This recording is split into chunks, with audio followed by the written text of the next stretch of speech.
proposer de travailler ensemble, de rapprocher nos peuples, nos communautés, pour le développement et le bien-être de celles-ci.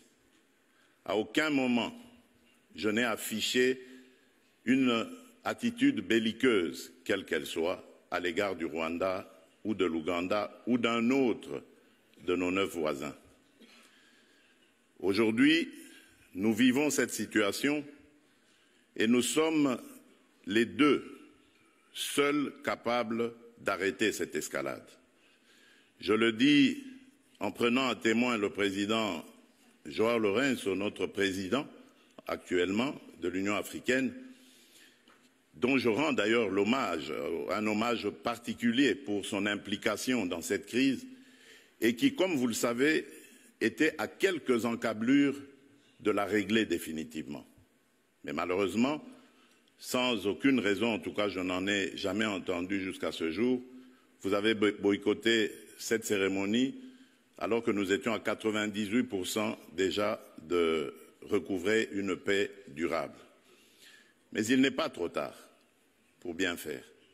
Et c'est pour ça que je prends à témoin ce forum et à travers lui le monde entier pour vous tendre la main, Monsieur le Président, à ce que nous fassions la paix des braves. Et cela demande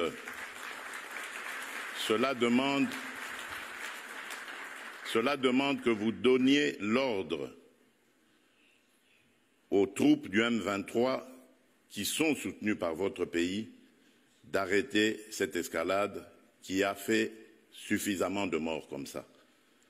Nous les comptons par millions depuis des années. L'histoire nous jugera. Il est temps d'arrêter et de nous tourner vers la paix et le développement.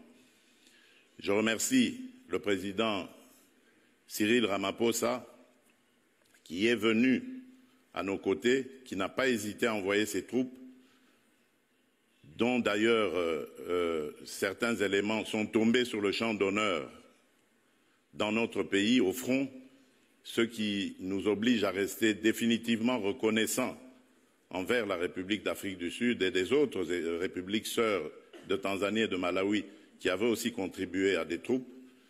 Mais je crois que l'Afrique aujourd'hui a besoin de passer à autre chose, Monsieur le Président Paul Kagame, et nous en sommes capables.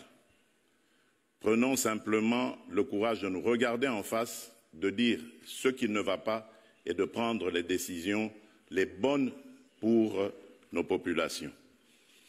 Et donc, le plaidoyer que j'avais prévu pour appeler à des sanctions, je préfère le suspendre pour le moment, en attendant évidemment d'avoir la réponse du président Kagame, parce que j'ai vu ici dans la salle également l'émissaire du président Donald Trump, dont je salue l'implication dans la crise qui frappe mon pays, et à travers lui également nos amis et frères du Qatar.